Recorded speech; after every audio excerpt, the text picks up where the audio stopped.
네, 많은 은혜가 되신 줄로 믿습니다. 네, 귀한 선교사님, 김용찬 선교사님, 베델 선교회 소속 선교사님이십니다. 우리하고 지난 작년 그 집회 마지막 선교성회 때 오셔서 같이 기도해 주시고 태국으로 부르심 받아서 하나님 앞에 삶을 감당하고 지난주쯤 오셨는데요. 오늘 귀한 말씀 듣도록 하겠습니다. 우리 선교사님 나오실 때 할렐루야로 환영합니다.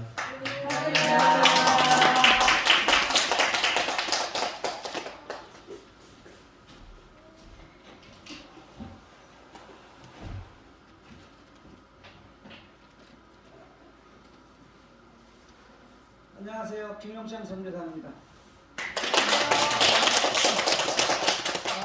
제가 태국 가기 전에 한 4, 5개월 전에 저쪽 구석에 앉아서 여러분들하고 참 열심히 울고 짖고 참 진짜 기도 뜨겁게 하고 갔습니다.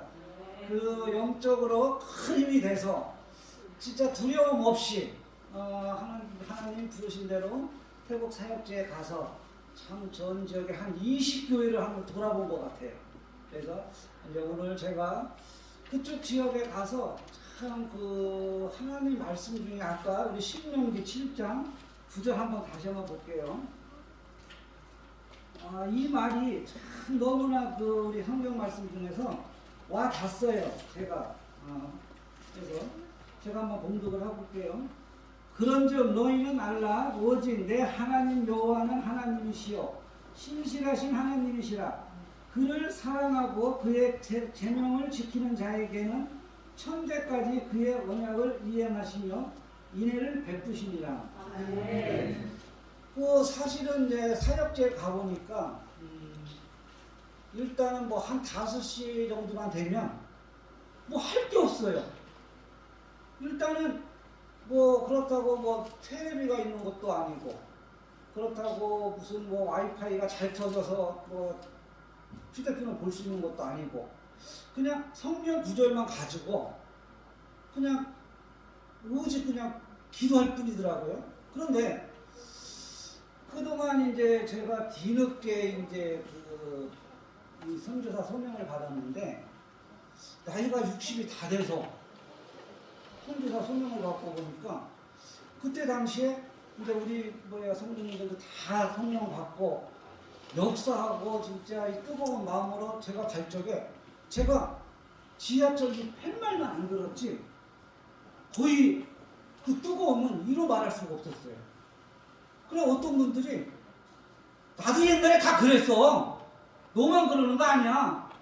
이 소리 할 때가 참 마음이 좀 아팠어요. 왜 그랬냐면 예전에 그랬으면 우리 권사님이나 장로님이나 집사님도 옛날에 저처럼 성령에 그렇게 역사를 했으면 뭔가 우리가 하나님이 주셨던 건 성령 받아라, 복음 전파하라, 이 큰 사명을 주셨는데 과연 우리는 뭐를 하고 있었을까? 이게 참 궁금했어요. 그리고 제가 성품 자체가 좀 다혈질이에요. 좀 뜨겁고 하여튼간 1984년도에 일찍 사우디아라비아에 가서 달러를 벌러 가서 새색 시집자 지금 사모가 결혼 6개월 만에 가버렸어요.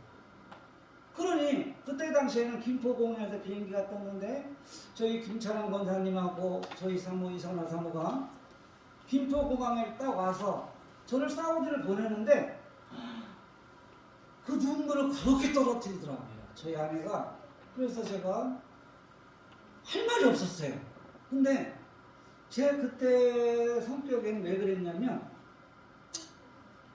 저희 장모님하고 저희 큰처남이 놀러 오셨는데 부천 소사동에 반 지하에 동생 둘, 엄마 아버지, 그 다음에 방 한 칸에 제가 신혼살림을 차렸어. 그러니 장모님이 오셔서 봤을 때 얼마나 기가 막혔겠어요. 또 큰처남이 봤을 때도 그렇고요. 근데 장모님이 그 소리 하시는 거예요. 김서방 앞으로 집이 없는 건 이해가 간다. 그런데 아버지 앞으로 쓰러진 초가집안이 없다는 게 이건 너무한 거 아니냐. 외동딸 데려다가 그때 참 제 어린 그 나이가 26살이었는데 아버지 손잡고 아내 손잡고 공항에서 그랬어요. 제가 그때 체중이 한 50kg에서 조금 나갈 정도로 빽빽하게 말랐는데 그 더운 나라에 가서 제가 진짜 기도하고 아버지 기도해 주시고 저 기도하고 열심히 해서 제가 노력해서 돈 벌어보겠습니다 하고 굳은 각오로 간 거죠. 갔는데 그때 당시에 이제 한 3년에서 한 4년 가까이를 열심히 일을 하고 오면서 제 꿈은 이런 게 있었어요. 지금 요번에 태국 사역지에 갔던 태국 그 방콕 공항에서 격리를 해서 한국으로 오는데 내가 나중에 뭔가 한국 사업체가 잘 정리가 되고 누군가 직원들이나 누가 이렇게 잘 정리해서 관리만 해준다면 한 무역으로 좀 여러 나라를 가보고 싶은 꿈이 있었어요. 그래서 제 나름대로 열심히 내 고향이 아닌 저 충남 태안에 내려가서 거기서 한 40년을 있다 보니까 태안이라는 데가 참 사실은 지역적으로 드세고 텃세 있고 외부 사람이 들어오면 견디기가 어렵더라고요. 그 상황에서 제가 되게 온순하고 성실했던 사람인데 지역 사람들하고 상대를 하고 그쪽에 그 좀 거친 사람들하고 상대를 하고 흔한 말로 폭력 조직에 있는 사람들하고 또 상대를 하다 보니까 장남인 제가 나도 모르게 강해지긴 강해지는데 이상하게 성격이 좀 변하는 거예요. 변한다는 건 뭐냐면 제가 장남이었고 만약에 제가 그 동네에서나 서산이나 당진이나 이쪽 지역에서 제가 거기서 지고 거기서 넘어지면 그냥 우리 동생, 형제, 모든 저희 자식들까지도 안 되겠다 싶다 보니까 제가 막 거기서 그런 그 싸움도 하고 그 사람들하고 막 그 살아보겠다는 그거 하나 때문에 하다 보니까 하여튼간 뭐 태안에 와서 놈들이 버는 것만큼 저 역시도 많이 부를 좀 축적하면서 거기서 이제 성장을 하게 됐죠. 그래서 오늘 이 말씀을 제가 왜 이게 태국에서 이 말씀이 와닿냐면 우리 여기 보면은 우리 하나님은 아주 신실하다고 그러셨거든요. 네, 그래서 저희가 기도를 참 많이 합니다. 저도요, 이 성령 역사하고 나서 새벽 기도를 비롯해서 기도라는 기도는 참 많이 쫓아다녀보고 저도 막 물어보고 막 소리 높이도 기도를 해봤는데 제가 미처 깨우치지 못한 게 있더라고요. 왜냐면 그냥 몸 맹목적으로 기도를 한 거예요. 그런데 하나님은 진짜 신실하게 네가 과연 하나님 관역에 정확하게 맞춰놓고 신실한 믿음으로 기도를 하느냐, 그러면 네 기도가 하늘 뜻에 맞게 네가 기도를 하고 있느냐, 이거를 제가 몰랐던 거예요. 그냥 저는 무한정 기도만 하고 매달렸어요. 그러다 보니까 뭐 우리 성령에 과부가 생떼를 쓰면 한 뭐야 그 법관이 그냥 아쉬워서 뭐해서 그냥 들어준단 말 있잖아요. 근데 사실은 생떼를 쓰면 우리가 들어줄 거 들어주지만 빨리 기도의 응답을 받는 건 얼마만큼 내가 믿음과 행함과 모든 걸 하나님 앞에 관역에 딱 맞추고 내 기도가 하늘에 상달될 때 이루어지더라고요. 네, 그래서 제가 그런 경험을 성령 역사하면서 너무나 많이 받았어요. 받으면서 제가 뒤늦게 이제 사실은 이제 지금 보시는 것처럼 하나님이 제가 외국을 그렇게 하면서 다니면서 거의 한국에 자리가 잡히면서 한 58개국을 다니게 됐어요. 그러다 보니까 외국 경험은 많았죠. 그런데 그때 무슨 믿음이 많아서 다닌 게 아니고 그냥 무역을 좀 한번 해볼까, 이 나라 가서 조금 저 나라 가서 조금, 그러다 보니까 이건 뭐 크다는 성과는 없었어요. 그러나 외국에 대한 경험은 많았죠. 뒤늦게 하나님이 저를 왜 쓰셨나를 가만히 들여다보니까 외국에 낯설고 물서는 곳에 선교사들이 파견해서 갔는데 얼마 가서 못 견디고 오시는 분들도 상당히 많아요. 왜 그러냐면 그만큼 경험이 안 쌓여있다는 얘기예요. 그래서 사실은 이제 우리 그 박 목사님이 이 그림을 띄워주신 게 이제 저희 집 그림인데 제가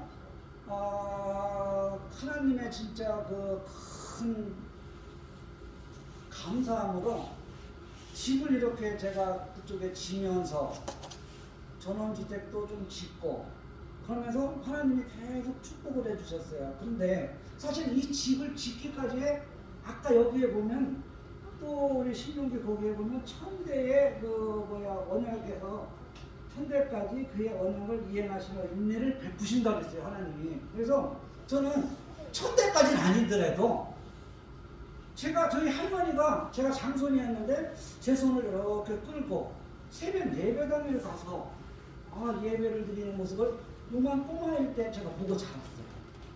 그리고 할머니가 돌아가셨는데 할머니가 저희 큰아버지를 비롯해서 가족들에게 세종시에 있는 조치원 그쪽에 밭 가운데에다가 묘를 쓰라고 하고 가신 거예요. 그러니까 할머니가 그렇게 얘기를 하고 가셨으니까 자식들 입장에서 아버지나 큰아버지나 그냥 밭 가운데에다 그냥 묘를 쓰신 거야. 그러니까 밭 모양이 이상하죠. 이런 평이가 한 거야. 큰 평수에 예를 들어서 가운데 묘가 딱 있다고 보세요. 되게 이상하잖아요. 그런데 우리 아버지나 큰집이나 저희 가족들이 그거를 이상하게 생각을 않고 그냥 할머니가 하라는 걸 했어요. 세월이 지나서 우리의 지금 여기 계신 성도님들이나 저나 다 같이 내가 열심히 기도하고 하나님 앞에 진실하게 다가갔을 때의 이 복은 제가 산 증인이에요. 왜 그러냐면 저희 아버님이 제가 또 그렇게 몇 개국씩 8개국 외국을 들락날락거리고 사업은 뒷전이면서 직원들한테 맡겨놓고 그렇게 하고 다닐 때 아버님은 저를 바로 세우기 위해서 새벽 기도를 30년을 하셨어요. 그렇게 울부짖으면서 큰아들이 저렇게 방탕한 것 같기도 하고 가서 뭔가 일을 하는 것 같은데 큰 소득은 없는 것 같고 그러니까 이렇게 울부짖으신 거예요. 우리 김철환 권사님이 마지막에 제가 잊지 못하는 게 뭐냐면 인도 있을 때였어요. 인도 있을 때 제가 최동 선교사님을 비롯해서 여러 장로님들이 선교 사역을 많이 하시는데 저는 일반 집사니까 선교라는 개념을 몰랐어요. 그냥 그분들이 뭐 좀 같이 부탁을 하면 자재나 좀 실어드리고 제가 사업하면서 그분들을 좀 도와드렸는데 그게 저도 이제 우연하게 이제 보고 배운 거죠. 그런데 거기서 돌아왔을 때 아버지가 이제 제가 또 나가려고 할 때 제 손을 잡으며 그러더라고요. 김집사 좋은 나이야 지금 나이 50대 이 50대 나이에 왜 아내 놔두고 이렇게 외국 돌아다니는 거야. 지금 얼마나 나이가 지금 40초 후반에서 50대면 얼마나 좋은 나이인데 그러면서 제 손을 꼭 잡는 거예요. 그때 제가 이제 아버지가 하나님처럼 예수님처럼 그 손을 잡아주고 저한테 그랬죠. 제가 그걸 느꼈어요. 아버지가 이제는 너무 다니는 걸 원치 않으시는 거예요. 그래서 결국은 인도에 가서 제가 조그맣게 하던 사업해서 경험 삼아서 제 나름대로 또 보러 왔고 지금 할머니 얘기를 왜 했냐면 그 당시만 해도 그 밭이 5만원, 6만원밖에 안 했어요. 근데 세종시 들어섰잖아요. 60만원, 70만원이 돼버린 거예요. 그 밭이. 거들떠보지도 않았던 밭이. 그래서 제가 이제 어디 간증 가서 그 얘기 많이 합니다. 어르신들이 세상 있을 때 정확하게 해놓고 돌아가셔야 돼. 왜냐면 거들떠보지도 않았던 그 밭이 가격이 이렇게 폭등을 해버리니까 큰 집에서부터 저희 가족까지 모두 거기에 올인을 해버리는 거예요. 가격대가 몇 억이 나와버리니까. 그러니까 참 볼상사나운 일이 생기더라고요. 그래서 제가 나이 드신 분들 진짜 그 자식들한테 재산 문제는 정확하게 해놓고 가야 돼. 그걸 안 해놓고 가면 자식들이 진짜 이거 서로가 원수가 돼서 그걸 제가 못 해요. 근데 제가 사실은 인도에서 갖고 온 거 하고 그거 하고 해서 나름대로 아까 전원주택을 짓게 되는 계기가 그런 식으로 축복으로 이어지더라고요. 그래서 이제 결국은 제가 이제 태국에 이번에 가서 이제 상황을 쭉 봤어요. 봤는데 지금 이렇게 이 학생들이 저 산속에서 내려옵니다. 내려와서 이제 그 시내에 공부 좀 하겠다고 내려왔는데 사실은 이제 여기 큰 시내는 아니지만 그래도 뭐 중학교, 고등학교 정도 다닐 수 있는 애들. 근데 그 성주지에 가서 이제 어느 목포노 선교사님 이제 숙소에서 이렇게 기하면서 학생들을 딱 봤는데 학생들이 너무 이쁜 거야. 아까 우리 애기들 여기서 좀 율동했잖아요. 얼마나 이쁩니까? 그냥 보면 너무나 이쁘잖아요. 그런 학생들이 제가 할머니 손을 따라서 할머니의 성경 읽고 하는 예배당을 가서 본 것처럼 여기 꼬마들이 우리 세대의 신앙을 이어갈 뿌리잖아요. 얼마나 귀한 애들이에요. 그러니까 이 애들을 보고 제가 같이 갔던 우리 그 장선교사님을 비롯해서 여자 선교사님이 한 분 계셨는데 얘네들은 여자니까 얘들이 필요한 생필품을 한번 사러 한번 가보자 해서 얘들을 데리고 그 현장에 가서 사역지에 가서 또 얘들하고 같이 밥도 나눠 먹고 얘들하고 같이 근데 사실은 서로 환경이 틀리기 때문에 지저분하긴 하죠. 그냥 막 주방시설이라고 할 수 없고 나무 떼서 먹는 거니까. 근데 사실 얘기하고 하나님의 사랑으로 같이 얘기를 하다 보면 충분히 먹을 수 있어요. 먹고 나름대로 그냥 이들하고 같이 살면서 같이 사랑이 뭔가 예수님의 사랑을 전할 수 있는데 사실은 그게 쉽지는 또 안 해. 왜? 한국은 지금 우리 사실 뭐 아침 저녁으로 참 진짜 잘 먹잖아요. 그래서 아까도 우리 박 목사님이 저하고 저녁을 먹지. 근데 이런 생각이 드는 거예요.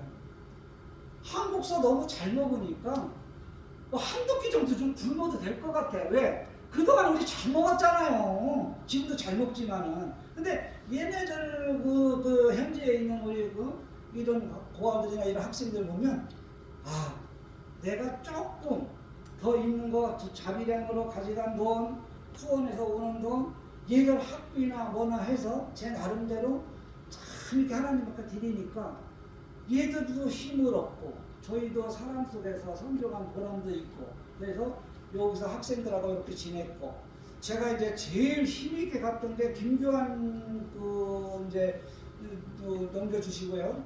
이제 김근환 목사님 거 이제 한번 봐주세요. 김근환 목사님 인도네시아 다 지어졌던가요? 김근환 목사님 몰라요. 김근환 목사님. 아니 거기 말고 그러면 그냥 이제 좀 자막만 꺼주시고 이제 제가 그 얘기를 잠깐 할게요. 사실은 인도네시아를 제가 이제 가기 위해서 준비를 다 해서 이런 식으로 인도네시아를 가기로 돼 있었는데 인도네시아 코로나 때문에 문이 안 열렸어요. 지금도 안 열리고 있어요. 열리긴 열렸는데 가면 지금도 그래요. 호텔에서 5일, 7일, 10일을 격리를 해야 돼요. 그럼 선교사들이 뭔 돈이 있어서 자기 돈으로 20 얼마씩 내가면서 열흘 있으면 200만 원인데 못 가는 거예요. 그러다 보니까 태국이 제일 먼저 그냥 입국 계좌가 열렸어요. 다만 태국 가서 하루만 호텔에 있으면 돼요. 호텔에 있으면 그나마 틀렸기 때문에 태국을 먼저 갔는데 가서 사실은 이제 인도네시아에서 그쪽 선교사님들하고 모든 일정이 맞춰져 있는데 하나님은 저를 이상하게 사도 바울이 아시아로 가려고 했을 때 마게도니아 성도들이 막 환상에 나타나서 마게도니아 쪽으로 사도 바울이 가게 됐어요. 근데 저도 인도네시아를 가려고 그렇게 노력을 했는데 안 되더라고요. 결국은 태국을 하나님이 목사님이 보내주신 이유가 분명히 있었어요.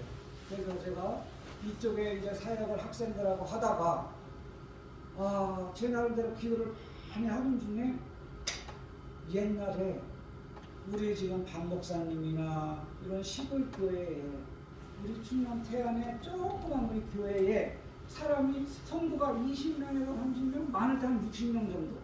근데 그 당시에 김근환 목사님이라는 분이 20여 년 전에 이런 시골 교회에서 나 선교사 가겠습니다 하고 분서 신학을 시작을 했어요, 저처럼. 그래서 이분이 우리 그 다녔던 제가 같이 아버님하고 다녔던 섬겼던 그 교회에 그 당시에는 한 50명, 60명 됐었죠. 근데 그 교회에서 목사 안수를 받고 태국을 가신 거예요. 그래서 이분이 태국에 가셔서 제일 중요한 게 있어요. 그 당시에 우리가 선교라는 개념이 뭐냐면 사실은 교회에서 안수해서 선교사를 파송을 했으면 사실은 그분의 생활비, 선교비를 지원을 해줘야 돼. 10,000원, 5,000원 얼마를 모아서라도. 그런데 그 당시에 우리 담임을 하셨던 그 목사님이 그냥 자기 명예욕에 의해서 선교사만 파견을 했을 뿐이지 뭐 선교비나 뭐 이런 걸 주시진 않은 거야. 아무것도. 자, 이분이 저 태국 남영이라는 지역에 자기 전 재산을 다 털었어요. 결국은 지금 그 모든 걸 털어서 그곳에다가 교회를 접고 그 교회가 성장이 돼가고 그쪽에 부흥이 되기 시작을 할 때 이분은 너무 가진 게 없고 돈이 없는 거예요. 그러다 보니까 본인이 지붕에 올라가셔가지고 그 지붕에서 마지막 공사를 하시다가 그냥 뚝 떨어진 거예요.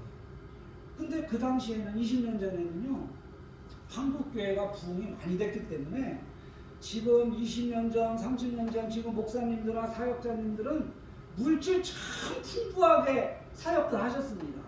근데 이분만큼은 큰 교회 파송도 아니고 조그만 교회에서 그냥 목사로 가셨기 때문에 그냥 아무런 그게 없다 보니까 다른 사역자들은 일꾼 뒷짐지고 지금도 그래요. 돈을 해결하면 되니까 인구를 대해서 쓰면 되니까. 근데 이 목사님은 올라가셨다 거기서 추락을 하셨어요. 그러면 누군가 옆에 있을 때 빨리 병원에 모셨으면 됐는데 한 몇 시간을 거기서 그냥 머리 다치고 다친 상태 있었던 거예요. 있었는데 뒤늦게 가족들이 어디 갔다 와서 발견해서 병원에 옮겼지만은 일주일 만에 그냥 돌아가셨어요. 그 태국 사역지에서 왜 인도네시아를 가야 되는 내가 왜 태국에 왔는가를 기도 속에 하나님이 그거 알려주시는 거예요.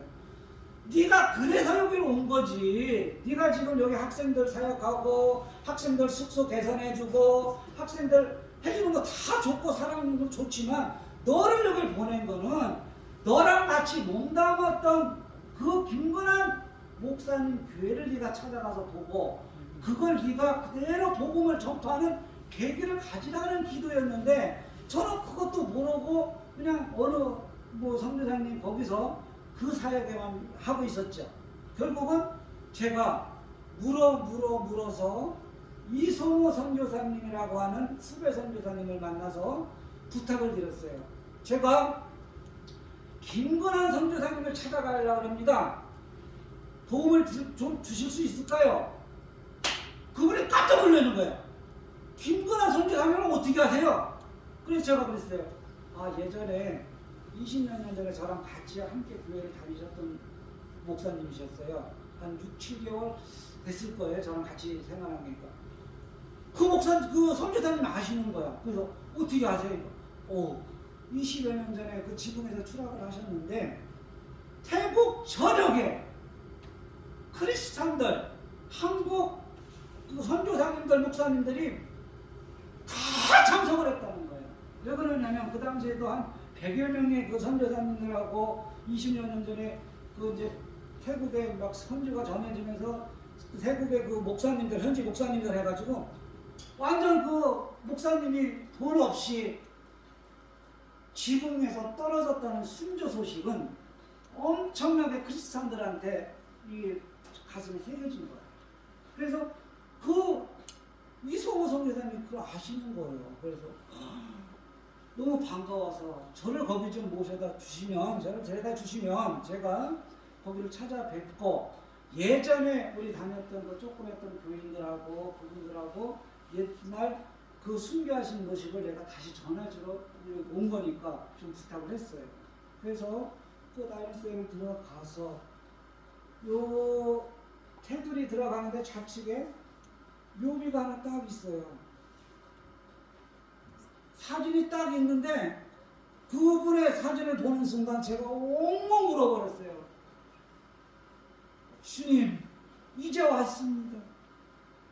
어찌하여 그동안 저쪽 김건환 목사님을 이제 찾아왔습니다. 주님, 용서하십시오. 그 앞에 묘비에서 그분의 사진을 보는데 우리가 조그맸던 교회지만, 조그맸던 분소교단이었지만 우리가 저분을 태국으로 가신 걸 다 아는 마당에 내가 10원, 20원, 5천원, 만원 좀 모아서 저분을 그나마 어느 정도 생활할 수 있게끔 만들어줬으면 저런 참변은 일어나지 않았잖아요. 얼마든지 크게 될 수가 있었는데. 근데 그분의 사진을 보고서 너무 뜨거운가 죄스러운가. 그래서 그 교회를 상황을 살펴보니까 진짜 그분의 순교로 인해서 태국 전역에 사역자들이 일어나고 그 나용 지역에 교회가 번듯이 서서 20몇 년 동안 문이 안 닫히고 하나님의 그 영광이 계속 서 있더라고요. 네. 그래서 너무 기도하면서 제가 거기서부터요 복음을 들고 거의 2달가량을 태국 남쪽에서부터 북쪽까지 가는데 우리가 대구가 한 400몇 킬로 되죠. 대구 부산까지가. 근데 2000몇 킬로를 버스 타고 또 중간중간에 뭐 조금 더 가는 데는 뭐 거기는 톡톡이라고 그래요. 3년 그런 그걸 타고 올라가기 시작했어요. 북쪽으로. 올라가면서 김근환 목사님의 이런 순교 정신을 가지고 나도 여기서부터 내가 고행의 길을 한번 가보자. 그래서 가는 동안에 계속 중간에 가서 이렇게 우리가 휴대폰에 요즘은 이런 센스톡이라고 그래가지고 내가 한국말로 얘기하면 바로 통역이 되는 그런 시스템이 있어요. 그래서 어느 지역에 딱 내리면 지나가는 사람 붙잡고 여기에 교회 있습니까? 하고 물어보고 없다 그러면 여기 크리스찬 있습니까? 하고 또 물어보고 그럼 없는 지역은 어쩔 수 없어요. 내가 그냥 없는 지역에 가서 무조건 맨땅이고 헤딩하듯이 없는 지역에 가서 교회도 없고 크리스찬도 없는 데는 일단은 거기 가서는 뭔가 붙일 수가 없어요.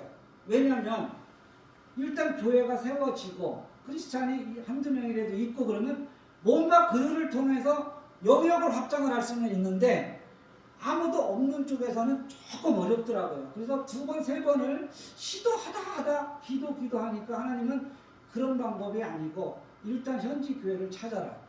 그래서 그쪽에 성도를 만나라. 이렇게 하다 보니까 한국 선교사님들이 세워놨던 교인이 하나도 없는 교회. 그 다음에 교인은 있는데 말씀을 전하는 사역자가 없어요.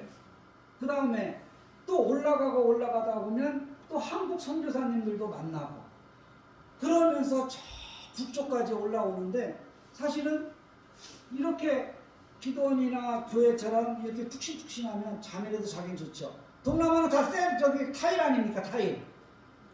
자기네는 자리가 없다는 거예요. 그리고 시골 마을을 쓰는 거 호텔이나 모텔이 있는 것도 아니고 그러면 이틀이고 3일이고 바닥에 매트 깔고 같이 잤어요. 그들하고 같이 자서 아까 학생들하고 제가 생활을 하듯이 그 학생들하고 생활하듯이 같이 자면서 복음을 전하고 그들하고 같이 하나님에 대한 우리가 너 성도 중에 아픈 사람이 있나? 너 성도 중에 전도할 사람이 있냐? 물어보면 한두 명 꼭 있어요. 근데 우리가 여기서 느끼지 못했던 성령의 역사는 사역지에 가면 정말 나타납니다. 네. 우리 단기 선교 많이 가신 분들이요, 제발 제가 부탁하는 게 뭐냐면 성령이 뜨겁고 내가 막 그냥 어쩔 수 없이 막 선교를 가고 싶다고 할 때 선교를 가야 되는데, 단기 선교 갈 때에 그냥 무지 져서 따라가면 그냥 여행하고 오는 거예요.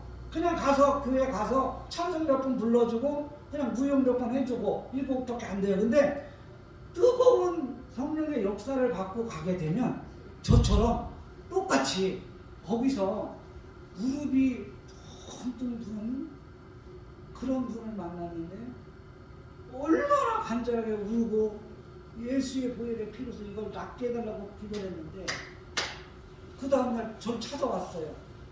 한 번 더 해달라는 거예요. 왜? 이렇게 뚱뚱 벗는데 이만큼이 내려앉아버렸어요. 아멘. 근데 그분이 수술하러 가기로 약속이 돼 있었대요, 병원에. 그래서 다시 한 번 해주고 병원에 갔는데 병원에서 수술을 안 한다는 거야.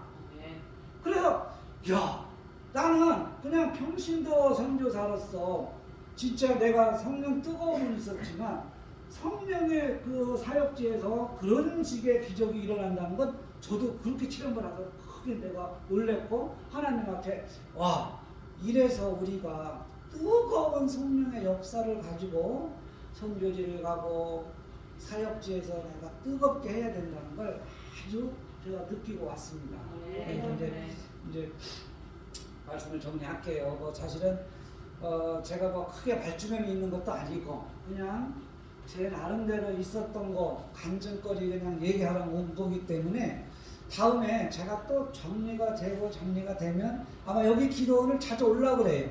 왜냐하면 지난번에 뜨겁게 진짜 기도하고 그 힘을 가지고 사역지에 가서 그렇게 무모하게 돌아다녔어도, 와, 사명자는 죽지 않는다는 그 아프리카 리빙스턴 선교사의 말처럼 하나님은 내가 가는 곳마다 탁탁 맞춰주시더라고요.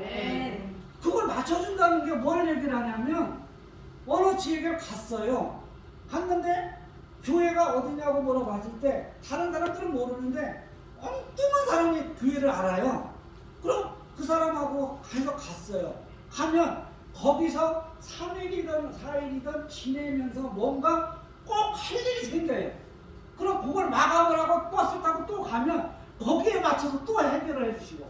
그래서 제가 너무 감사하고 놀란 것이 뭐냐면, 어떻게 가는 지역마다 그렇게 탁탁 날짜를 맞춰서 귀국하는 전까지 아주 하나님의 역사 속에 제가 돌아왔어요. 그래서 마지막에 하나의 간증은 뭐냐면, 저 북쪽으로 올라가서 제가 이제 한 귀국 한 일주일 정도 남겨놓고, 그 교회가 너무 낡고 교회가 십자가도 조금 막 좀 삐딱해지고 그래서 제가 무수하게 자비량으로 갔지만 저도 자비량 가져갔던 몇백만 원을 다 썼어요. 그러면 우리 성경에 서로 합력하라고 그러는데, 합력은 사실 선교는 자비량으로 자기 돈을 가져가서 하다 보면 자기 의의가 자꾸 드러나요. 내 돈 갖고 한 거야 막 이렇게 돼버린단 말이에요. 그래서 제가 기도할 때 하나님은 저한테 주시기를 같이 합력해라. 그래서 너도 무수히 선교 편지를 보내서 10,000원이든 5,000원이든 얼마든 모아서 같이 동참을 해라. 결국 그 말이 맞더라고요. 결국은요, 제가 마지막 때 선교 편지를 쭉 보내고서 이렇게 교회가 노후가 되고 했을 때 우리 박 목사님도 10만 원 보내주셨어. 얼마나 감사한지 몰라. 그러면 받는 대로 헌금해서 그 교회에 수리를 하고 하는데, 마지막에 제가 간증에 너무 감명 깊은 게 하나 있어요. 왜냐면 메일에 카톡이 왔어요. 서산의 기쁨교회라고 하시는 이금호 목사님이신데 나이가 75세세요. 그래서 또 전도하시다가 또 넘어지셔갖고 고관절을 다치셔갖고 이렇게 지팡이를 짚고 다니신다네. 그런데 교회가 노후되고 뭐 해서 자기가 있는 게 지금 50만 원밖에 없대요. 코로나로 인해서 교인이 3명이래요. 할머니밖에 안 나온대요. 근데 내가 50만 원이 있는데 이 50만 원 자기가 헌금을 하겠대요. 성경헌금. 그래서 목사님 그렇게까지 무리하실 필요 없습니다. 근데 매일 제가 그렇게 카톡을 보냈는데 그 다음날 50만 원 입금이 됐어요. 하나님 이거를 값지게 쓸 수 있게끔 도와주십시오 했을 때 그때 그 현지 목사 솜바가 저를 계속 데리고 다니면서 말 그대로 없이 사는 집들 가가지고 계속 말씀만 얘기하는데 저는 아닌 거예요. 왜 아니냐면 뭔가 먹일 것 좀 주고 뭔가 기력이 좀 회복되고 뭔가 저 사람이 그래야 말씀이 들어가는 거지. 솜바 목사님 빵이라도 주고 뭘 주면서 우리가 말씀을 전해야지. 맨날 나만 데리고 가서 기도시켜주는 거 좋다 이거야. 그러나 저분한테 그래도 우리 성경에도 구제도 먼저인데 그 다음부터 솜바 목사님하고 그 50만 원 들어온 돈을 가지고 쌀을 사고 빵을 사서 솜바 목사님하고 그분들을 주위에 나눠주면서 기도해주고 복음을 전했어요. 그러다가 제가 귀국을 한 이틀 3일 하다가 나름대로 또 가서 기도해주고 또 오고 그랬는데 이제 공항을 저는 출발을 해서 솜바 목사님하고 갔어요. 우와! 폰이라고 하는 여자분이 오토바이 달달달달 되는 거를 80km 되는 거리를 한국의 선교사님이 간다고 자기가 예수님을 영접했는데 이렇게는 보낼 수가 없다고 와가지고 저를 안아주는 거예요. 제가 마지막에 그분의 모습을 보고 그분을 안으면서 하나님 복음이라는 게 이런 겁니다. 내가 저분들한테 말씀으로 전하고 모든 거 좋지만 그래도 이 금호 목사님이 보내준 50만 원 그 50만 원으로 인해서 교회 수리하는 데 보태 쓰고 그분들한테 또 나눠서 그분이 예수님을 영접해서 그냥 떠나는 한국 선교사 80km 거리를 쫓아와서 안아줬을 때 제가 너무 울었습니다. 이금호 목사님을 제가 이틀 전인가 만났어요. 목사님 너무 고마워서 제가 이 말씀을 안 전할 수가 없어요. 목사님 그 목사님이 교회에 가보니까 진짜 교회가 요만하긴 한데 70세에 사역을 하셨대요. 하나님이 하시라 그래서 하셨는데 뭐 20몇 명 교인이 있다가 결국 코로나로 보내서 다 떠나가고 3명의 교인밖에 없는데 자기가 후원을 하고 싶은데 진짜 50만 원밖에 없더라는 거예요. 근데 기도하니까 너 50만 원 가지고 왜 만지작 거리냐는 거예요. 하나님이. 근데 제 카톡을 딱 보는 순간에 투말 안 하고 그냥 그 어려운 저걸로 가서 계좌 이체를 했다는 거예요. 이금호 목사님 덕분에 그 폰이라는 그분의 쌀과 양식을 사다주며 복음을 전했을 때 그분이 예수를 믿고 예수의 사랑으로 그 80km 되는 공항까지 쫓아서 저를 안아줬을 때 이분은 진짜 이금호 선교사님, 이금호 목사님이 그 선교 후원금으로 이렇게 만들어진 거예요. 그 얘기를 하면서 참 이금호 목사님하고 엊그저께 만나서 참 다리가 불편하시지만 제가 모시고 제일 또 그분이 하시는 얘기가 연세가 있어서 그러는데 이러시는 거예요. 해저터널이 생겼다며요. 그래요. 그래서 네네 저도 해저터널은 못 가봤지만 태안에서 보령하고 원산도까지 가는데 거기가 아마 해저터널이 있다고 그러대요. 거기 가고 싶다.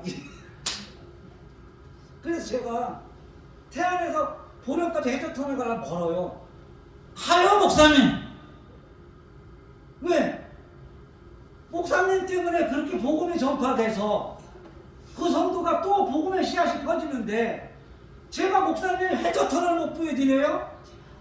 그렇게 하고 막 저 안면도로 해서 남면 쪽으로, 남면을 해서 안면도로 해서 흑산도 쪽으로 가는데 목사님이 나 여긴 줄 알았어요.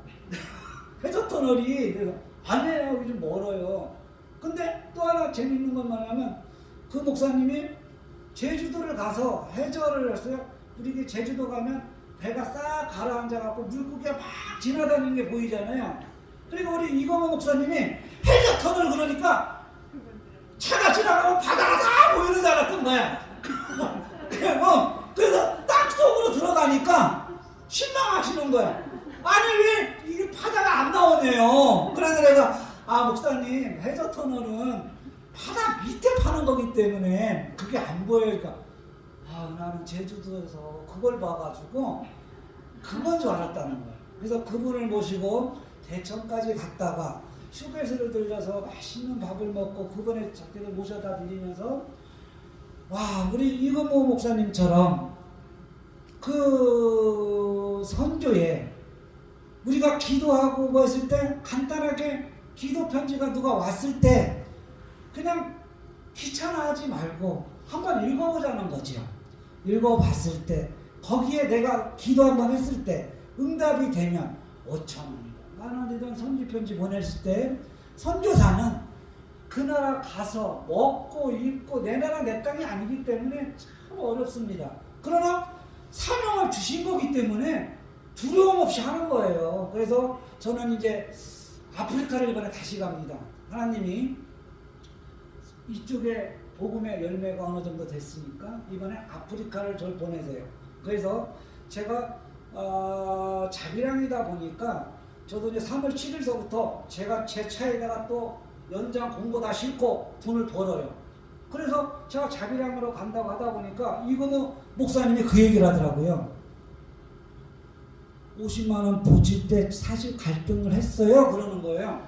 그래서 왜요? 그러니까 자기가 카톡에 왔을 때 아는 목사님들한테 물어봤대요.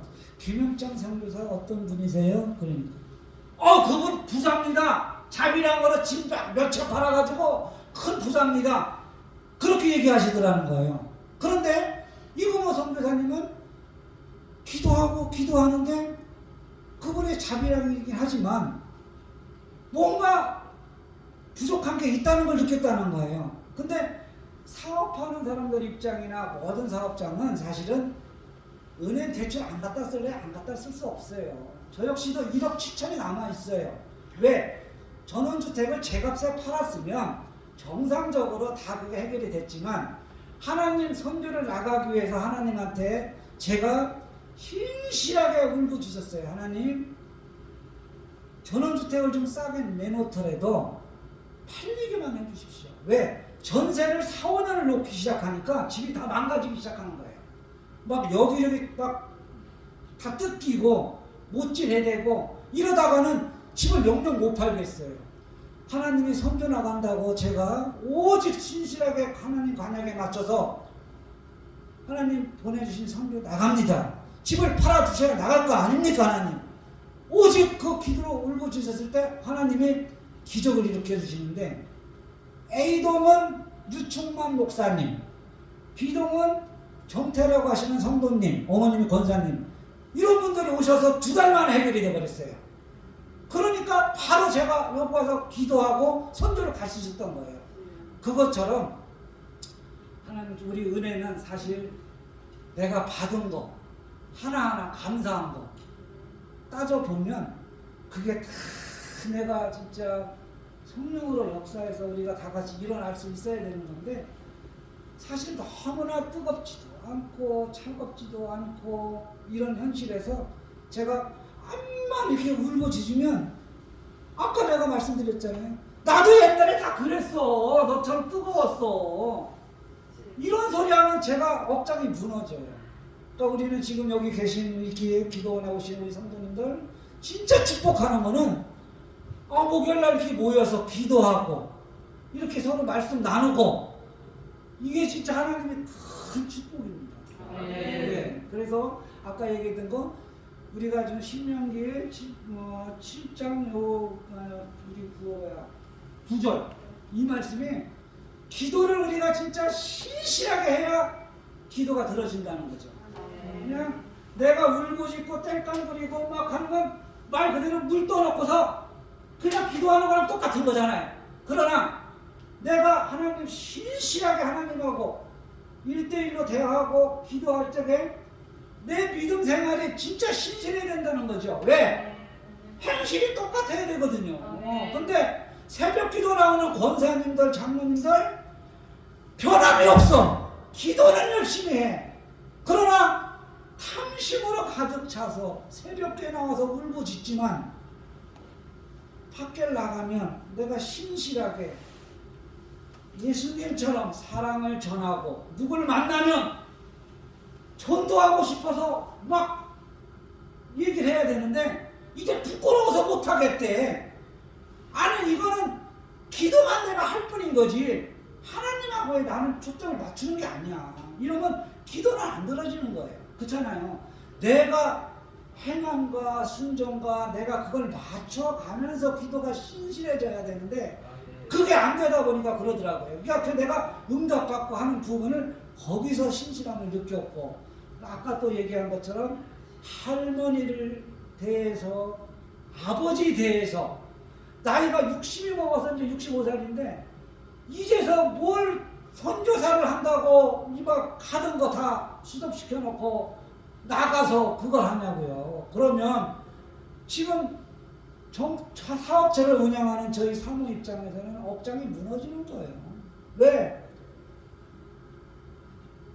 갚아야 될 대출금도 있고 한 달에 나갈 돈도 있고 내가 못 벌어도 한 달에 열심히 하면 저희가 40년을 운영을 했기 때문에 그냥 한 300만 원에서 그 정도 수익이 떨어져요. 그런데 가서 내가 몇 달이고 5달이고 몇 달이고 가 있으면 수입 없잖아요. 그거를 우리 사무가 사업장을 지키면서 아무 말 안 해요. 건강하게 옛날에 나 사우디 보내줄 때처럼 지금도 그 마음으로 신실하게 저희 아내가 저를 지켜주기 때문에 제가 지금도 아무 걱정 않고 아프리카 또 갑니다 소리를 자신 있게 하는 거예요. 왜 또 가냐면 한 달만 또 열심히 하면 비행기값이 나와요. 그러면 200 얼마가 또 나오면 또 그거 가지고 비행기값에서 또 나가서 이제는 제가 자기랑이라고 해서 가져간 돈도 있지만 제가 선교 편지를 보내서 5,000원, 10,000원 보내주신 그 돈으로 모아져서 아까 이거모 목사님이 얘기했던 그런 복음이 그렇게 전해지는 거를 눈으로 보고 제가 간증할 적에 우리 주위의 선교사님들 주위의 어려운 그거 사랑으로 같이 실천해서 우리 다 같이 하여튼 선교에 왜 성령 받아라 복음 전파라나 하나님의 지상 명령인데 이거 못하잖아요. 그러니까 아까 얘기한 대로 우리 기도도 진짜 신실하게 하고 우리 자식들까지 내 복음 내 열심히 기도하면 자식이 형통하는 걸 저 형통하잖아요. 네, 비록 빚은 있지만 하나님 사역하면서 얼마나 기쁜지 몰라요.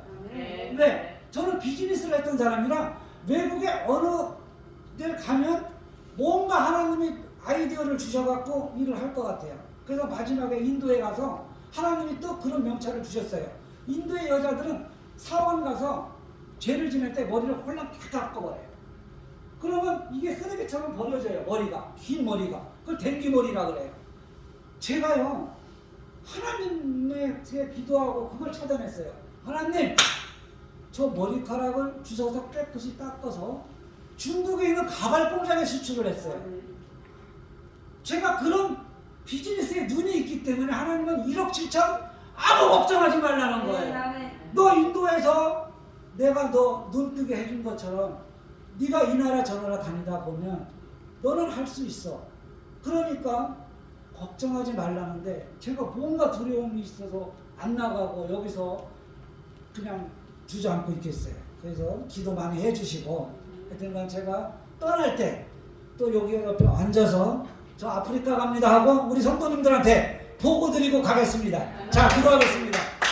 사랑의 하나님 감사합니다. 이 불쌍한 종 주님에게 뭐 뚜렷하게 전한 것도 없지만 이렇게 따뜻하게 맞아주시고 우리 성도님들 지난번처럼 기도로 또 이렇게 도와주시니 감사합니다. 오늘 이렇게 간증 같지 않은 간증 주님 이렇게 보고 드리고 갑니다. 주님 다 같이 우리 한번 협력해서 하나님 나라 확장 사업에 우리 불같이 일어날 수 있도록 주님 모두 도와주시고 이 모든 말씀 주 예수 그리스도 이름으로 기도드리옵나이다. 아멘. 감사합니다.